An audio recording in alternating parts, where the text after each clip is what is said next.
નમસ્કાર દર્શક મિત્રો, હું છું એડવોકેટ સોનલ બારિયા. આપ સર્વનું સ્વાગત છે મારી ચેનલ લીગલ વિજ્ઞાનમાં. દર્શક મિત્રો, એક મિત્રનો પ્રશ્ન છે કે મારું જે ઘર છે એ આખું એનો જે ખેતર છે એ ખેતરનું પ્રોપર્ટી કાર્ડ છે, પણ મારું પર્સનલ પ્રોપર્ટી કાર્ડ નથી, તો શું તે માન્ય ગણાશે સરકારી ડોક્યુમેન્ટ તરીકે?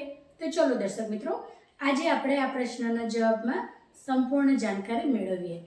તો દર્શક મિત્રો, જ્યારે કોઈ પણ ખેતીની જમીનને બિન ખેતીની અંદર તબદીલ કરવામાં આવે છે ત્યારે દર્શક મિત્રો એ ખેતરના જે તે ઉપયોગ માટે એનો જે પણ કાર્યવાહી થતી હોય છે તે પ્રમાણે એની અંદર જે તે પ્રોપર્ટી કાર્ડ બનતા હોય.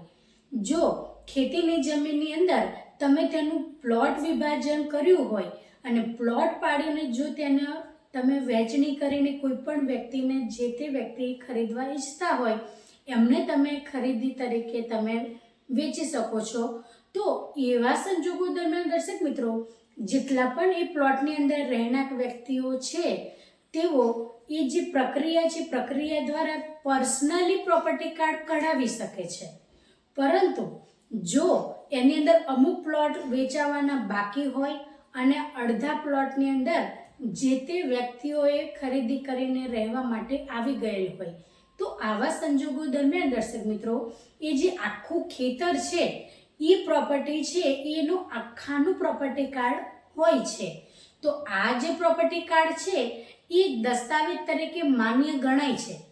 એટલે કે આપણે એવું કહી શકીએ કે જે પણ પ્રોપર્ટી છે તેનું લીગલી ડોક્યુમેન્ટ તરીકે ઉપયોગ થઈ શકે છે.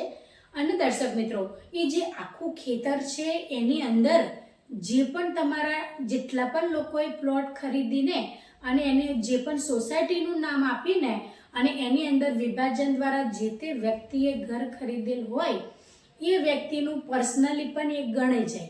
જ્યારે આખી જ પ્રોપર્ટીનું એક જ તમારે જે પ્રોપર્ટી કાર્ડ હોય તો એની અંદર તમારું વિભાજન અલગ અલગ વિભાગની અંદર તમે જે તે સમયે એ જે ઘર છે અથવા એ જે જગ્યા છે એ ખરીદેલ હોય તો ત્યાં આગળ તમારો જે નોંધણી નંબર છે દર્શાવવામાં આવે છે અને કઈ તારીખના રોજ તમારો એ મૂળ જે વ્યક્તિ છે તેની માહિતી તમારી ઉપર તમારા નામે ક્યારે થયું એનું સંપૂર્ણ અંદર વિવરણ આપેલું હોય છે. એટલે દર્શક મિત્રો, જ્યારે તમારે કોઈ પણ પ્રકારની જો ધારો કે સરકારી લોન લેવી હોય કે કંઈ પણ કાર્ય કરવું હોય તો તેવા સંજોગો દરમિયાન તમારી એ પ્રોપર્ટી છે અને એ જ પ્રોપર્ટીના હિસાબે તમે એ તમારું ભલે આખા જે તે પ્રોપર્ટી છે એનું એ એક પ્રોપર્ટી કાર્ડ કહેવાય. એ જે આખું ખેતરનો જે તે સર્વે નંબર હશે એને આખું જ બિન ખેતીની અંદર તબદીલ કરી નાખવામાં આવેલ હોય એટલા માટે દર્શક મિત્રો એ આખા ખેતરનું જ પ્રોપર્ટી કાર્ડ હશે. જે આ મિત્રનો પ્રશ્ન છે તે મુજબ આપણે જાણીએ. એટલે આખા ખેતરનું પ્રોપર્ટી કાર્ડ હોય એટલે સંપૂર્ણ મિલકત એને વારી ગણાશે અને લીગલી ગણાશે.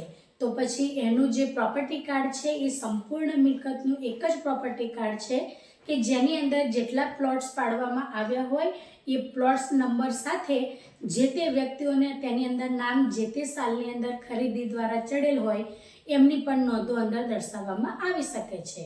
એટલે દર્શક મિત્રો, જો આવી કોઈ પણ પ્રકારની જમીન હોય અને તેની ઉપર તમે જમીન ખરીદવા ઈચ્છતા હો અથવા તો મકાન ખરીદવા ઈચ્છતા હો તો તમે ખરીદી શકો છો, કારણ કે જે પ્રોપર્ટી કાર્ડ છે એ આખી જ પ્રોપર્ટીનું છે કે જે લીગલી સાચું ગણાય છે.